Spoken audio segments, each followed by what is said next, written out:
mort de Serge Gainsbourg. Cette nouvelle qui a choqué Charlotte Gainsbourg.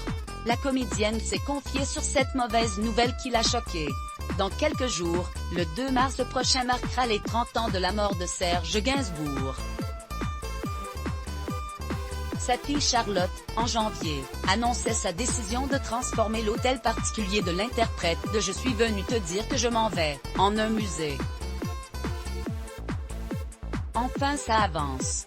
On a la structure, on sait comment ça va fonctionner, expliquait la comédienne et chanteuse au. Ça a été une grande étape, c'en sera une autre de l'ouvrir au public, mais je pense que c'est ce qu'il faut, pour les gens autant que pour moi, avait-elle déclaré concernant cet établissement situé au 5 bis rue de Verneuil dans le 7e arrondissement de Paris. Dans un entretien donné à la star s'est expliqué sur ce projet qui fait déjà saliver les fans du chanteur disparu en 1991. J'avais lu qu'il avait envie qu'elle devienne un musée, j'avais donc une mission, sans savoir grand-chose de ses souhaits. Il n'a pas rédigé de testament. Les premières années, j'ai essayé que l'idée prenne corps. Ensuite il y a eu des hauts et des bas. L'arrivée de la pandémie de Covid-19 a bouleversé les plans puisque l'hôtel particulier devait ouvrir pour l'anniversaire de l'artiste. Il sera finalement accessible avant la fin de l'année.